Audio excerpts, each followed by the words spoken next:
Seringkali kita berpapasan dengan orang, kalau orang tidak suka dengan kita, dia foto dari sudut tertentu, seolah-olah, ya kan? Seolah-olah kita buta, seolah-olah kita apa?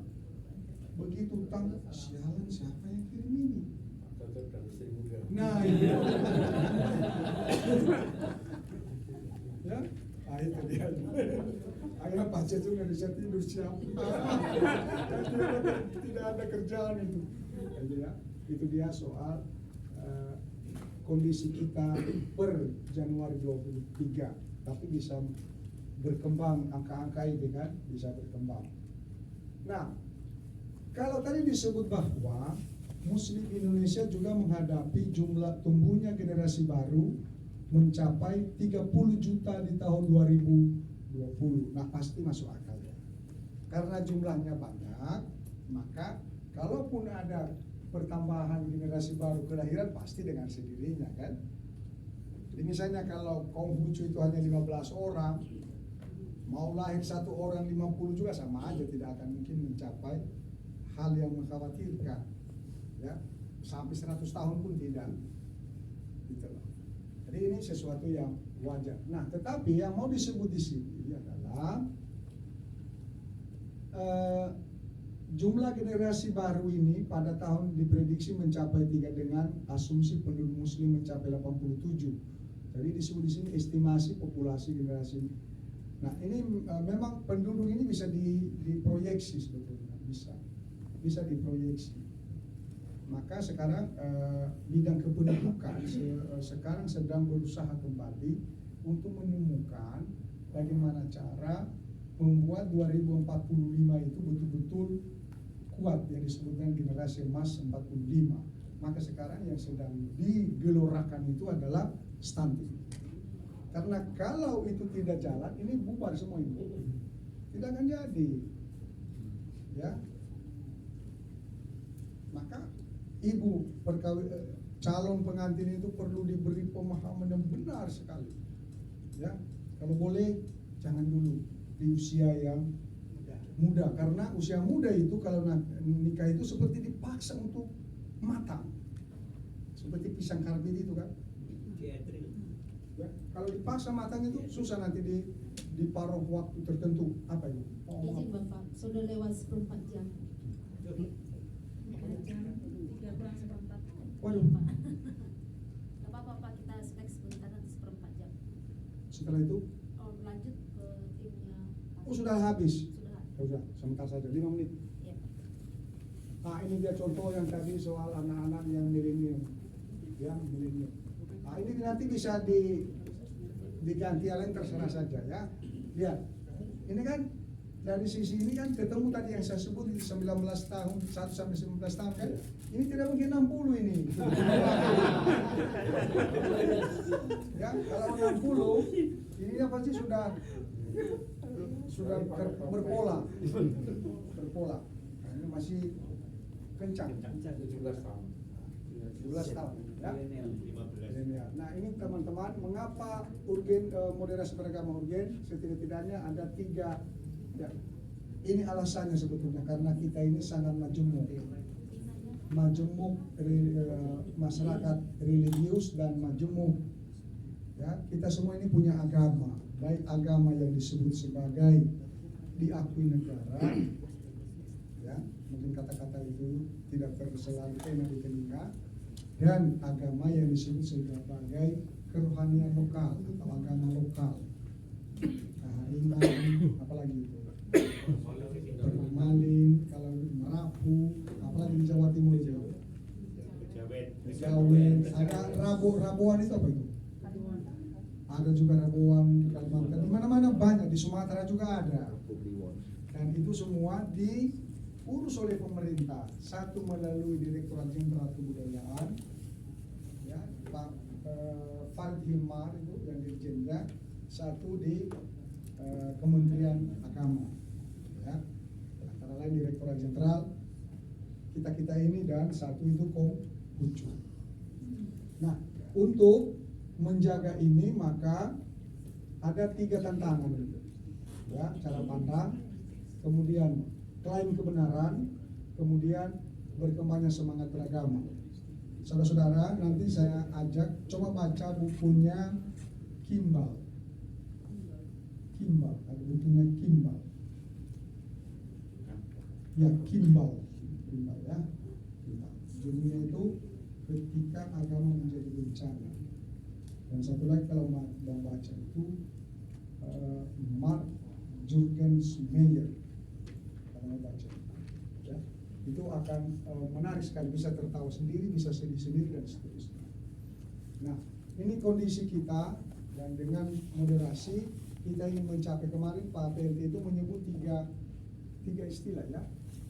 Damai, kalau damai akan rukun, kalau rukun akan toleran, kalau toleran akan sampai kepada Indonesia yang unggul itu. Nah, ada 17 titik keunggulan yang mau dicapai di 2045.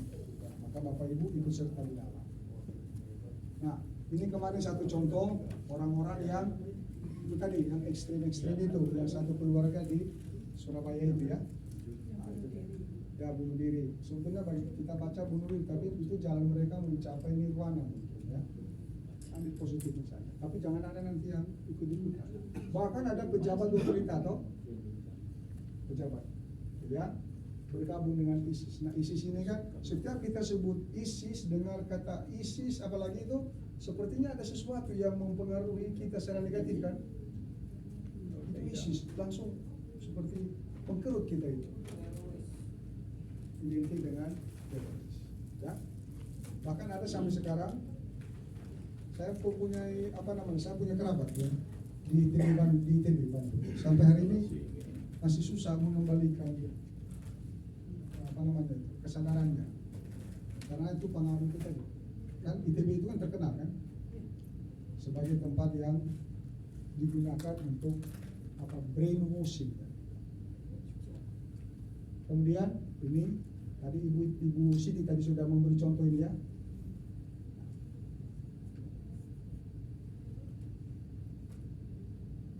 Awasi kaum sipil dan pesek.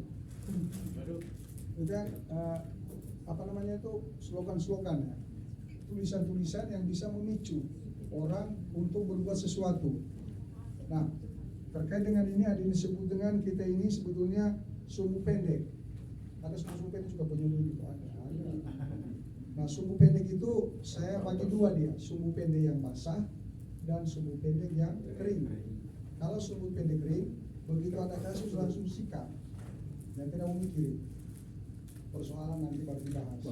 Tapi kalau sumbu pendek yang basah, ada masalah, marah, tetapi tahan diri dulu. Kalau sudah penuh baru sikat. Ya, itu mengenai orang-orang yang itu pendek pikir. Kemudian ini saya mau gambar-gambarannya slide-slide yang membantu kita untuk menelusuri bagaimana keragaman itu mesti dijahit dengan baik. Nah, ada beberapa riset, kemudian ya riset semua ini ya. Nah, ini bahkan pernah ada dimuat itu bahwa ada 81% guru PAI tidak setuju memberi izin pendirian rumah ibadah agama di wilayahnya.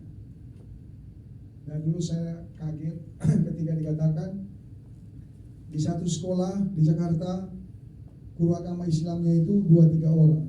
Saya waktu itu sempat mengatakan, oh tidak adil ya, kok bisa begitu. Tapi ketika saya pergi ke NTT, ada juga sekolah guru agama Katoliknya lebih dari 1. Ini sama aja sebetulnya. Ya. Maka fakta-fakta itu mesti membuat kita untuk refleksi, jangan cepat-cepat tadi namanya jumping conclusion.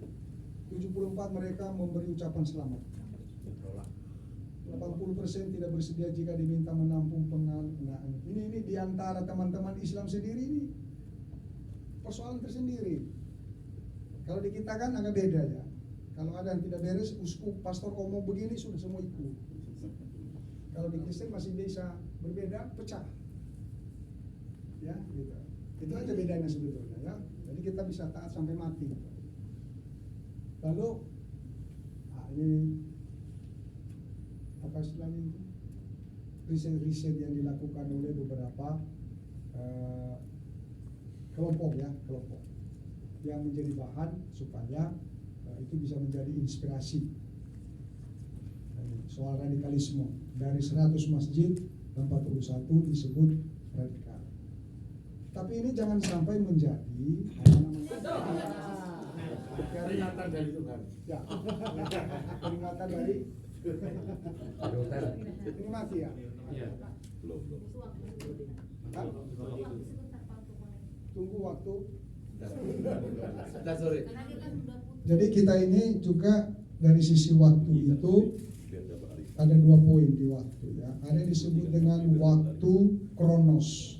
Betul ya? Waktu kronos, dan yang kedua waktu kairos. Kita lebih ke kairos. Ke Kairo. Bukan ke Kairo, tapi kairos ya. Kairos. Nah, mati sungguhan ini Bu. Iya Pak, di depan lagi kalau mak ini sih. Siapa yang punya ilmu gaib?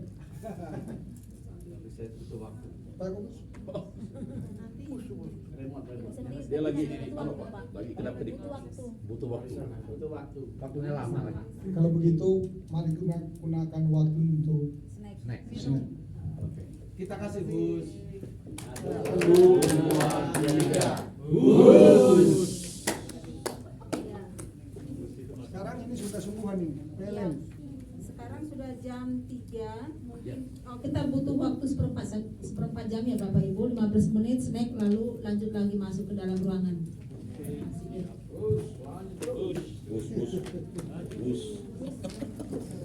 Gus.